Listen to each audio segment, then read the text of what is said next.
السلام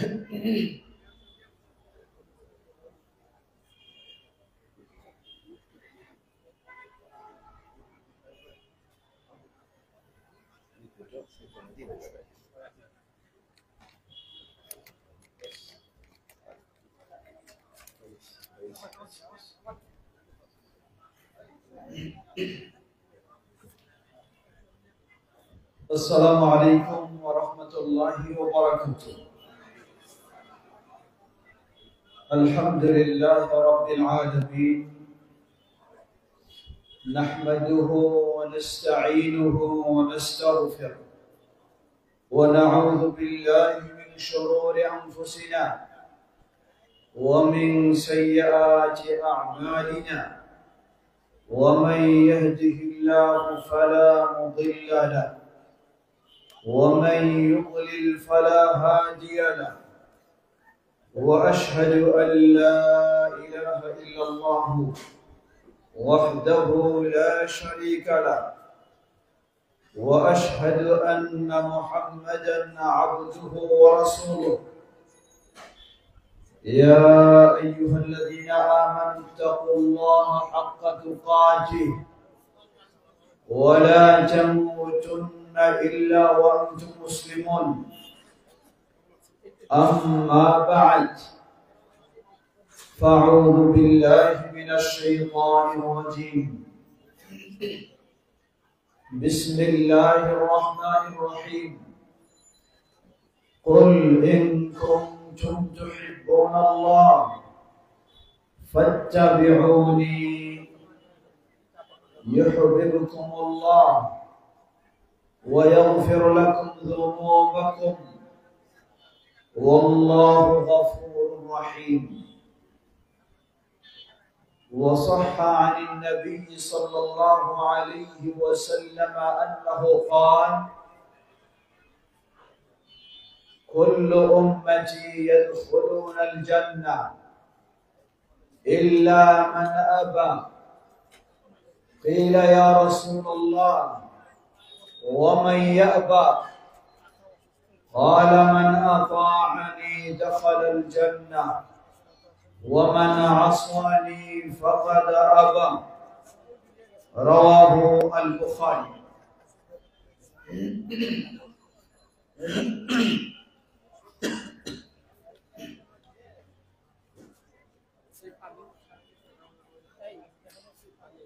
বংশালবাসীর উদ্যোগে বার্ষিক ওয়াজ মাহফিল 2025 এর সম্মানিত সুযোগ্য সভাপতি, আমাদের অত্যন্ত প্রিয়জন জনাব মোহাম্মদ ইয়াকুব সরকার,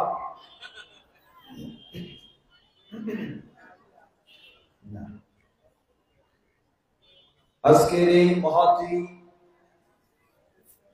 ওয়াজ মাহফিলে মাননীয় প্রধান অতিথি, আমাদের সকলের শ্রদ্ধাভাজন বাংলাদেশ জমিয়ত আহলে হাদিসের সম্মানিত সুযোগ্য সভাপতি অধ্যাপক ডক্টর আব্দুল্লাহ ফারুক হাফিজাহুল্লাহ, আজকের অন্যতম বিশেষ অতিথি, আমাদের সকলের শ্রদ্ধাভাজন সাত মহল্লার শীর্ষ মুরব্বী, বাংলাদেশ জমিয়ত আহলে হাদিসের সহসভাপতি জনাব আলহাজ আওলাদ হোসেন হাফিজাহুল্লাহ, বিশেষ অতিথি জনাব ডক্টর আবু জাইদ হাফিজাহুল্লাহ, এবং আমাদের আরেকজন অত্যন্ত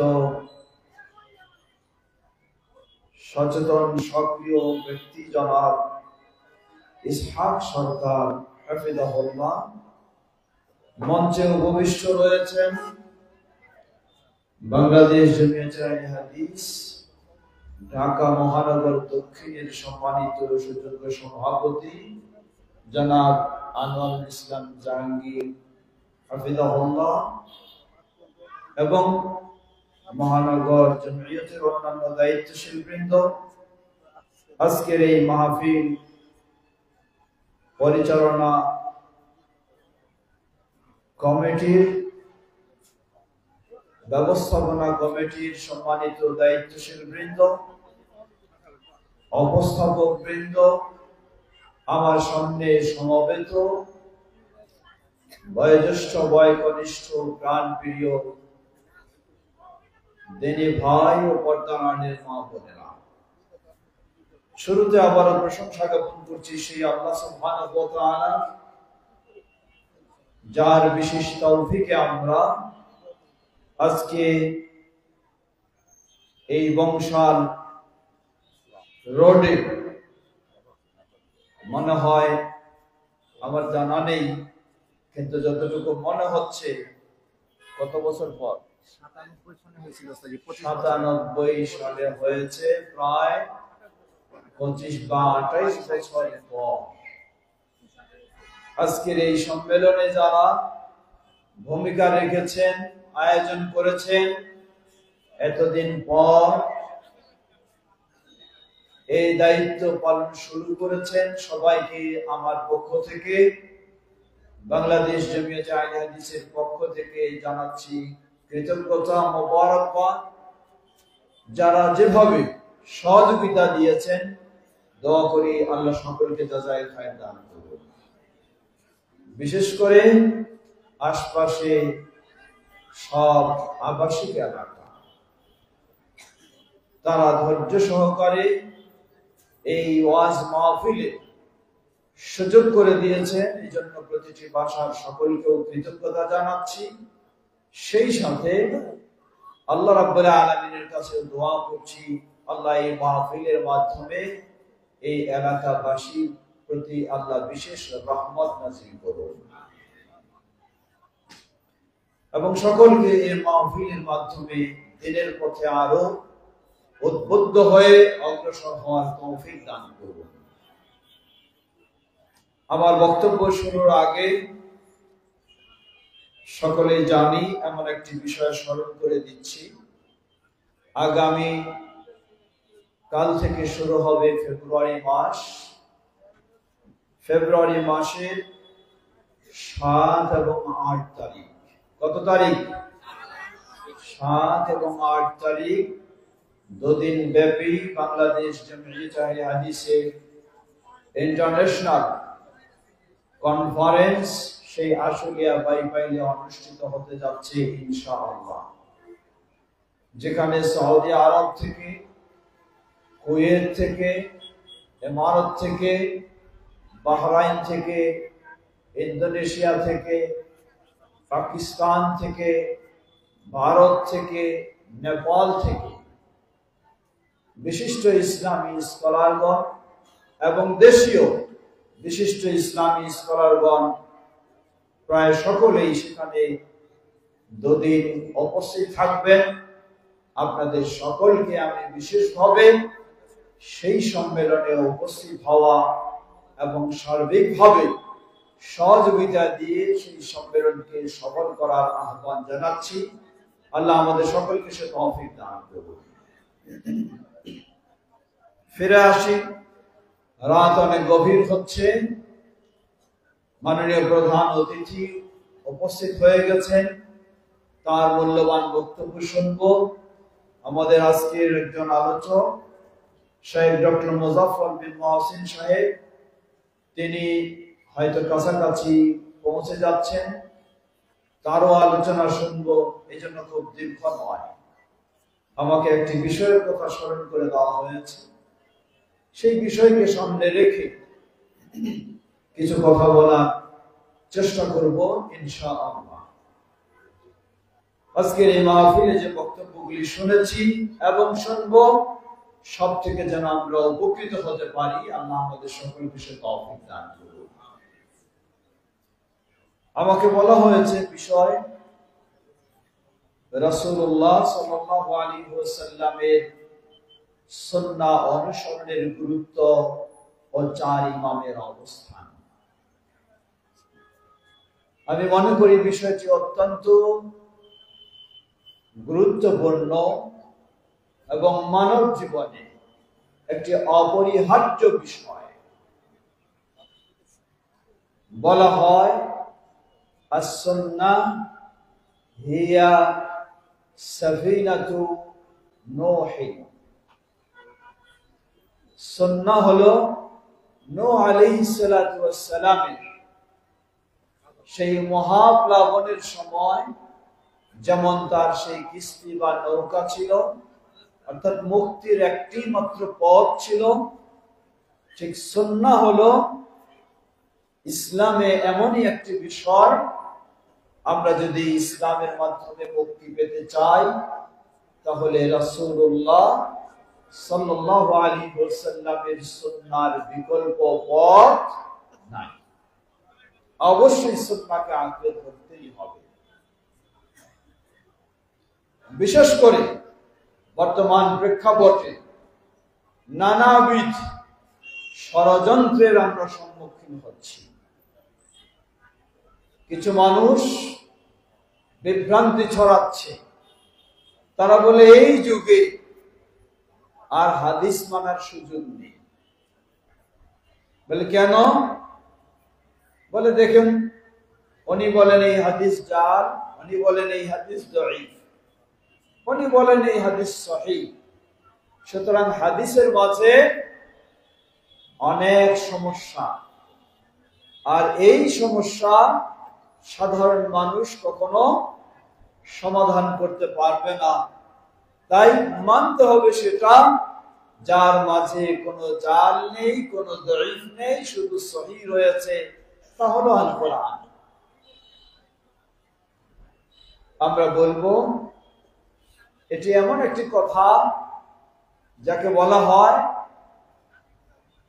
কালিমাতু হাক্কিন উরিদা বিহা আল বাতিল। কথা সত্য কিন্তু উদ্দেশ্য হলো বাতিল। কোরআন কারিমে কোনো জাল নেই, কোনো দঈফ নেই, সবটাই সহিহ, কথা সত্য, কিন্তু তার উদ্দেশ্য শুধু হাদিস বর্জন করা নয়, রাসূলের সুন্নাহকে বর্জন করা নয়, সে পর্যায়ক্রমে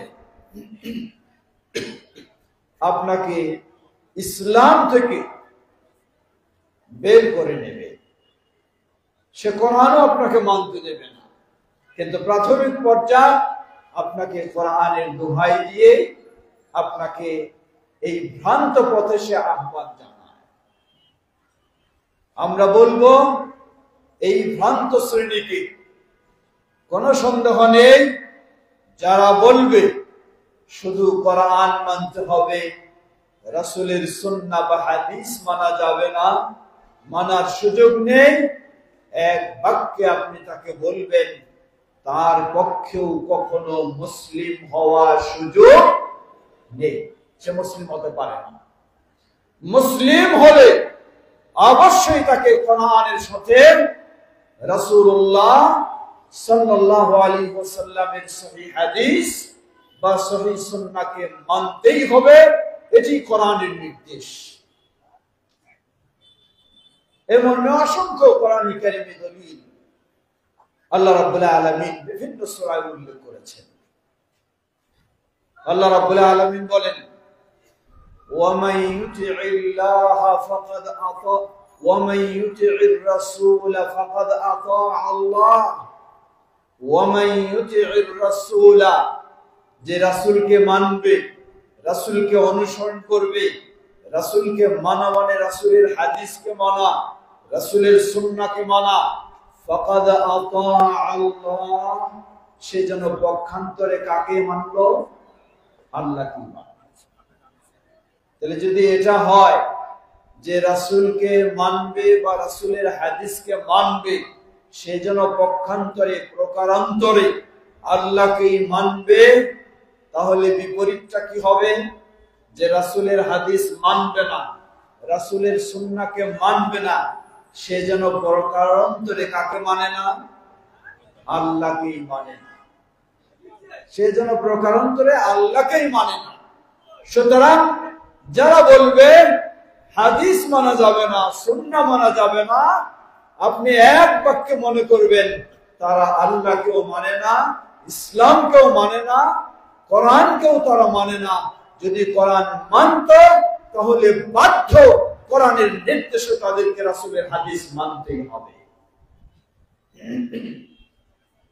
অতএব হেদায়েতের পথ হলো শুধু কোরআন নয়, যেমন হেদায়েতের পথ শুধু হাদিস নয়। হেদায়েতের পথ হলো 1400 বছর পূর্বে নবী মুহাম্মদ সাল্লাল্লাহু আলাইহি ওয়াসাল্লাম স্পষ্ট করেছেন। তিনি বলেন, তারাকতু ফীকুম আমরাইন লাম তাদিল্লু মা তামাসসাকতুম বিহিমা কিতাবাল্লাহি ওয়া সুন্নতি। আমি রেখে গেলাম তোমাদের মাঝে মাত্র দুটি জিনিস, যতক্ষণ পর্যন্ত তোমরা এই দুটি জিনিসকে আঁকড়ে ধরবে কখনো পথভ্রষ্ট হবে না। একটি হলো আল্লাহর কিতাব আল কোরআনুল কারীম, অপরটি হলো নবী মুহাম্মদ সাল্লাল্লাহু আলাইহি ওয়াসাল্লামের সুন্নাহ বা হাদিস। লিল্লাহি তাকবীর, লিল্লাহি তাকবীর। অতএব এক বাক্যে আপনাকে স্পষ্ট হতে হবে, হেদায়েত যদি কেউ পেতে চায়, ইসলামের পথে থাকতে চায়, ঈমানের পথে থাকতে চায়, তাকে আল্লাহর কিতাব এবং রাসূলের সুন্নাহ দুটোই মেনে চলতে হবে। এর বিকল্প কোনো পথ নেই। এটাই আহলুল হাদিসদের দাওয়াত, এটাই আহলুল হাদিসদের আহ্বান। বিশেষ করে সেই প্রসিদ্ধ ইমাম আবু হানিফা রাহিমাহুল্লাহ, ইমাম মালিক রাহিমাহুল্লাহ, ইমাম শাফিঈ রাহিমাহুল্লাহ, ইমাম আহমদ বিন হাম্বল রাহিমাহুল্লাহ, তাদের সকলেরই পথ ছিল এটাই। তারা নিজেরাও কোরআন এবং সুন্নাহকে অনুসরণ করেছেন, মুসলিম উম্মাহকেও তারা কোরআন এবং সুন্নাহর পথ অনুসরণের নির্দেশ দিয়েছেন।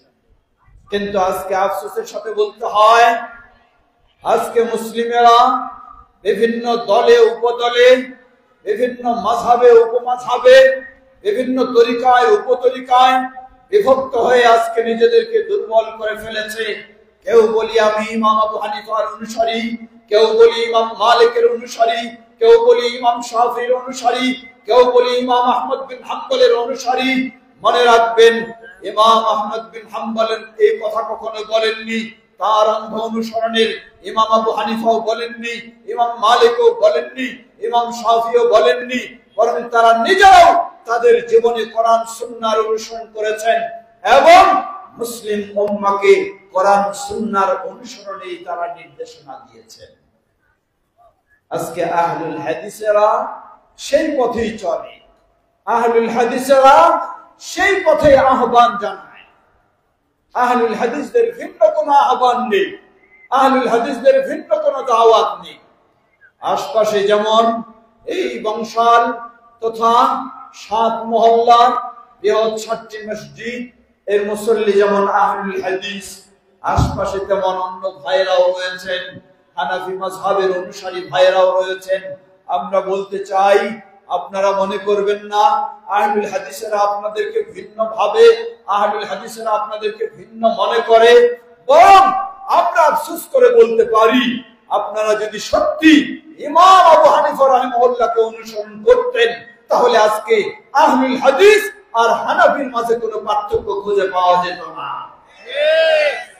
কিন্তু আফসোসের সাথে বলতে হয়, আজকে আমরা ইমাম আবু হানিফা রাহিমাহুল্লাহর শুধু দোহাই দিয়ে থাকি, কিন্তু ইমাম আবু হানিফা রাহিমাহুল্লাহর সত্যিকারী না আকীদায় না তার আমলে কোন দিক থেকেই তাকে সঠিকভাবে আমরা অনুসরণ করি না।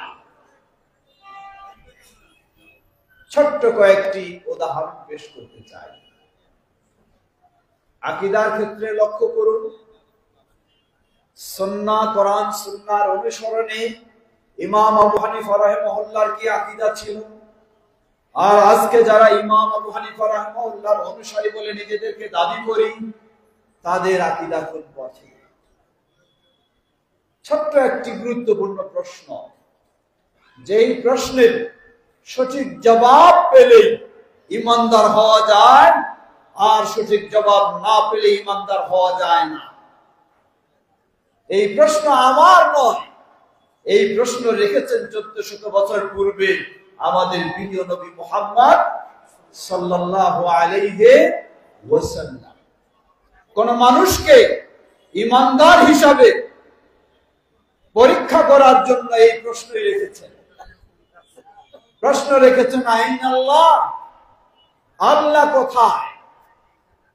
প্রশ্ন হলো আল্লাহ কোথায়? আপনারা কি সবাই ঘুমাচ্ছেন, জেগে আছেন? তাহলে একটু কথা বলতাম না, শেষের আপ্যায়নের জন্যই বসে আছেন, মনে কিছু নেবেন না। একটু বসে যেহেতু আছেন, সময়টা যাচ্ছে, সময়টার একটু কাজে লাগে, একটু বোঝার চেষ্টা করুন। এটা শুধু কাহিনীর ওয়াজ না যে বসে থাকলেন, কাহিনী শেষ হলো, তারপর বিদায় নিলাম, তাহলে সময়টাই আপনার নষ্ট। একটু বোঝার চেষ্টা করুন। ঈমান পরীক্ষা করার জন্য 1400 বছর পূর্বে প্রশ্ন করলেন শ্রেষ্ঠ ঈমানদার যিনি ছিলেন নবী মুহাম্মদ সাল্লাল্লাহু আলাইহি ওয়াসাল্লাম। প্রশ্ন করলেন আইন আল্লাহ, আল্লাহ কোথায়? কি প্রশ্ন করলেন? আল্লাহ কোথায়? জবাব কি দিবেন? জবাব দিবেন আল্লাহ আমার কলবের ভিতরে আছে। সুবহানাল্লাহ না নাউজুবিল্লাহ? আরেকটু জোরে বলুন, নাউজুবিল্লাহ। একজন ব্যক্তি এই বিশ্বাস পোষণ করে, পীর সাহেবের শিক্ষা অনুযায়ী মুরিদদের আকীদা হলো আল্লাহ আমার কলবের ভিতর, আবার তারা দাবি করেন নাকি ইমাম আবু হানিফা রাহিমাহুল্লাহর অনুসারী। কিভাবে হতে পারে এটা? অথচ 1300 বছর পূর্বে ইমাম আবু হানিফা রাহিমাহুল্লাহ বলেন, মান ক্বালা লা আ'রিফু রাব্বি ফিস সামা আম ফিল আরদি ফাকাদ কাফার, লিআন্না আল্লাহ তাআলা ক্বাল আর-রাহমানু আলাল আরশি ইসতাওয়া ওয়া আরশুহু ফাওকা সাব'a সামাওয়াত। ইমাম আবু হানিফা রাহিমাহুল্লাহ বলেন, কেউ যদি বলে যে আল্লাহ কোথায়, রব কোথায় আমি জানি না, রব কি উপরে আসমানে না জমিনে জানি না, এর মানে সে আল্লাহ তিনি যে ঊর্ধ্বে রয়েছেন সপ্ত আসমানের উপরে, এটাকে বিশ্বাস করতে চায় না। বিশ্বাস করে আল্লাহ সর্বত্র বিরাজমান। 1300 বছর পূর্বে ইমাম আবু হানিফা রাহিমাহুল্লাহ স্পষ্ট ফতোয়া জারি করলেন, বললেন ফাকাদ কাফারা, যার আকীদা এটা যে আল্লাহ সেই আরশের উপরে রয়েছেন এটা বিশ্বাস করে না, হয় আল্লাহ কলবের ভিতরে অথবা সর্বত্র বিরাজমান অথবা কোথায় আছে জানি না, এই আকীদা যে পোষণ করবে, ইমাম আবু হানিফা রাহিমাহুল্লাহ বললেন ফাকাদ কাফারা, বলার আর কোনো সুযোগ নেই, তার ঈমান নেই, ফাকাদ কাফারা, সে কুফরিতে লিপ্ত হয়ে গেছে। তার আকীদা হলো কুফরি আকীদা। বলেন কেন? তিনি জবাব দিলেন লিআন্না আল্লাহ তাআলা ক্বালা আর-রাহমানু আলাল আরশি ইসতাওয়া, কারণ দয়াময় আল্লাহ তিনি নিজেই নিজের অবস্থানটা ঘোষণা করেছেন। তিনি বলেন আর-রাহমানু আলাল আরশি ইসতাওয়া, দয়াময় রহমান কোথায় রয়েছেন? আরশের উপরে। বলুন সুবহানাল্লাহ। আল্লাহর আরশ কোথায়? ওয়া আরশুহু ফাওকা সাব'a সামাওয়াত, আর আল্লাহ সুবহানাহু ওয়া তাআলার আরশ জমিনে নয়, প্রথম আসমানেও নয়, দ্বিতীয় আসমানেও নয়, আল্লাহর আরশ হলো কোথায়? সপ্ত আসমানের ঊর্ধ্বে। বলুন সুবহানাল্লাহ। পৃথিবীর বুকে সবচেয়ে মহান সৃষ্টি হলো আল্লাহর আরশ, আর আল্লাহ হলেন সেই মহান সৃষ্টির উপরে। আল্লাহু আকবার। সুতরাং ইমাম আবু হানিফা রাহিমাহুল্লাহর আকীদা কোরআন ও সুন্নাহর আলোকে তার ছিল এই তাওহীদি আকীদা। কেউ যদি বিশ্বাস করে আল্লাহ সর্বত্র বিরাজমান সত্তায়, তাহলে এটাকে তিনি কুফরি আকীদা বলেছেন। আজকে আপনি দাবি করছেন ইমাম আবু হানিফা রাহিমাহুল্লাহর অনুসারী, তাহলে ইমাম আবু হানিফা রাহিমাহুল্লাহর ফতোয়া অনুযায়ী আপনার অবস্থানটা কোথায় একটু নিজেকেই আপনি জিজ্ঞাসা করে দেখুন। এজন্যই বলেছিলাম সত্যি যদি আজকে আমরা ইমাম আবু হানিফা রাহিমাহুল্লাহ সেই আকীদা মানতাম, তাহলে আহলুল হাদিস আর হানাফির মাঝে এই আকীদায় কোনো পার্থক্য থাকতো না। কিন্তু দুঃখের বিষয়, ইমাম আবু হানিফা রাহিমাহুল্লাহর অনুসারী দাবি করেও ইমাম আবু হানিফা রাহিমাহুল্লাহর আকীদা অনুসরণ করেন না। তাই ভাইদেরকে আহ্বান জানাবো, আসুন কোরআন ও সহিহ হাদিসের আলোকে আল্লাহর অবস্থানের বিষয়ে, আল্লাহ সুবহানাহু ওয়া তাআলা সপ্ত আসমানের ঊর্ধ্বে রয়েছেন, সেখান থেকে তিনি সব দেখেন, সেখান থেকে তিনি সব জানেন, সেখান থেকে তিনি সব শুনেন, সেখান থেকে তিনি সব ক্ষমতা রাখেন। এই আকীদাই হলো কোরআনের, এই আকীদাই হলো রাসূলের সহিহ হাদিসের, এই আকীদাই হলো সাহাবায়ে কেরামের, এই আকীদাই হলো ইমাম আবু হানিফার, এই আকীদাই হলো ইমাম মালিকের, এই আকীদাই হলো ইমাম শাফিঈ, এই আকীদাই হলো ইমাম আহমদ বিন হাম্বলের, এই আকীদাই হলো ইমাম বুখারীর, এই আকীদাই হলো ইমাম মুসলিমের, এই আকীদাই হলো প্রতিটি সঠিক ইমামদের, এই আকীদাই হলো আহলুল হাদিস বা সালাফিদের। লিল্লাহি তাকবীর। আপনি ফিরে আসুন ইমাম আবু হানিফার আকীদায়, তাহলে আপনার আর আহলুল হাদিসের মাঝে কোনো পার্থক্য থাকবে। সময় দীর্ঘ নেওয়ার সুযোগ নেই, আগেই আমি বলেছি, যেহেতু প্রধান অতিথি মহোদয় উপস্থিত হয়ে গেছে, সংক্ষিপ্ত শেষ করতে চাই। এটি গেল আকীদার দিক। সুন্নাহ অনুসরণের বিষয়টি একটু আসুন।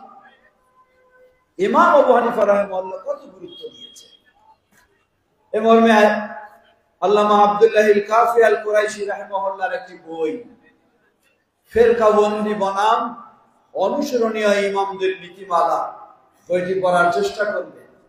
আমার একটি ছোট্ট বই, সুন্নাতে রাসূল সাল্লাল্লাহু আলাইহি ওয়াসাল্লাম ও চার ইমামের অবস্থান, বইটি একটু পড়ার চেষ্টা করবেন। সত্যি সেই চার ইমাম কিভাবে তারা সুন্নাহর গুরুত্ব দিয়েছেন।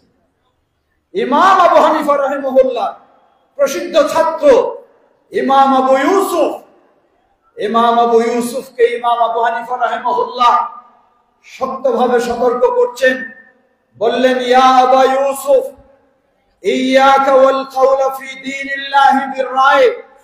হে আবু ইউসুফ, জেনে রাখো, আল্লাহর দ্বীনের ব্যাপারে তুমি সতর্ক হও, নিজের মন মতো আল্লাহর দ্বীনের ব্যাপারে কথা বলো না, সতর্ক থাকো। ওয়া আলাইকা বিইত্তিবা'ইস সুন্নাহ, তোমার কর্তব্য হলো রাসূলের সুন্নাহকে অনুসরণ করা। মান খারাজা আনহা ফাকাদ দাল্লা, কারণ রাসূলের সুন্নাহ থেকে যে বের হয়ে যায় সে কখনো হেদায়েতে থাকতে পারে না, পথভ্রষ্ট হয়ে যায়। এই ছিল ইমাম আবু হানিফা নিজের অবস্থা। ইমাম আবু হানিফা তার ছাত্র ইমাম আবু ইউসুফকে সেই নির্দেশ দিচ্ছেন। আজকে লক্ষ্য করুন, হাদিসের নামে জালিয়াতি, অথচ ইমাম আবু হানিফা রাহিমাহুল্লাহ তিনি হাদিসের বিশুদ্ধতার ক্ষেত্রে কত গুরুত্ব দিয়েছেন। তিনি স্পষ্টভাবে ঘোষণা দিয়েছেন, তিনি বলেন, জেনে রাখো, ইদা সাহহাল হাদিস ফাহুয়া মাযহাবি, যখন এই কোন হাদিস সহিহ বলে প্রমাণিত হয়, আমি আবু হানিফা বলে যাচ্ছি, সেটাই হলো আমার মত ও পথ। বলুন আলহামদুলিল্লাহ। আলহামদুলিল্লাহ, এটাই আহলুল হাদিসদের কথা। সুতরাং ইমাম আবু হানিফা রাহিমাহুল্লাহর বিষয়টি আমাদের কাছে স্পষ্ট হলো। আকীদাও তিনি আহলে হাদিসদের সাথে রয়েছেন, সুন্নাহ অনুসরণেও তিনি একই আহলে হাদিসদের পথেই রয়েছেন। ঠিক একই ভাবে ইমাম মালিক, ইমাম শাফিঈ, ইমাম আহমদ বিন হাম্বল রাহিমাহুল্লাহ, কিন্তু তাদের বিষয় নিয়ে আলোকপাত করার সুযোগ নেই, সময় অনেক দীর্ঘ হয়ে গেছে। আসুন ইমাম আবু হানিফা, ইমাম শাফিঈ, ইমাম মালিক, ইমাম আহমদ বিন হাম্বল রাহিমাহুল্লাহ তারা যেই পথে ছিলেন, সেই পথ কাউকে অন্ধ অনুসরণের পথ নয়। সেই পথ কোরআন এবং সুন্নাহকে বাদ দিয়ে ভিন্ন মত তৈরি করে নেওয়ার পথ নয়। এটি হচ্ছে আহলুল হাদিসদের পথ। কোরআন এবং সুন্নাহর আলোকে আপনার আকীদা, আপনার আমল, আপনার আদর্শ সবকিছুই গড়ে তুলতে হবে। আহলুল হাদিসের আহ্বানই হলো সেটা। আজকের এই বংশাল মহল্লার এই সম্মেলনের আহ্বান হলো সেটা। আহলুল হাদিসদেরও বিশ্বব্যাপী আহ্বান হলো সেটা। আমরা যেন সে পথে অগ্রসর হতে পারি, আল্লাহ আমাদের সকলকে সে তৌফিক দান করুন। কথা দীর্ঘ না করে এই আহ্বান রেখে বাংলাদেশ জমিয়তে আহলে হাদিস আজকে সেই আহ্বানে জানায়, সেই দাওয়াতে জানায়, আমরা যেন ঐক্যবদ্ধভাবে সেই পথে সেই দাওয়াতে অগ্রসর হতে পারি। আল্লাহ আমাদের সকলকে সে তৌফিক দান করুন। যারা আজকে অক্লান্ত পরিশ্রম করে, সময় দিয়ে, শ্রম দিয়ে, অর্থ দিয়ে, মেধা দিয়ে, সুচিন্তা দিয়ে এই সম্মেলনের আয়োজন করেছেন, হৃদয় থেকে দোয়া করছি আল্লাহ তাদেরকে যাজায়ে খায়র দান করুন। আল্লাহ তাদের জীবনে, কাজে, সবকিছুতে বারাকা দান করুন। তাদেরকে তাওহীদ ও সুন্নাহর পথে আরো বেশি অগ্রসর হওয়ার তৌফিক দান করুন। আমরা যেন এইভাবে সবসময় এই তাওহীদ ও সুন্নাহর কাজকে পরস্পরের সহযোগিতা দিয়ে এগিয়ে যেতে পারি। আল্লাহ আমাদের সকলকে সে তৌফিক দান করুন। ওয়া আখির দাওয়ানা আলহামদুলিল্লাহি রাব্বিল আলামিন ওয়া সাল্লাল্লাহু তাআলা আলা নবিয়িনা মুহাম্মদ ওয়া আলা আলিহি ওয়া সাহবিহি আজমাইন। আসসালামু আলাইকুম ওয়া রাহমাতুল্লাহি ওয়া বারাকাতুহু।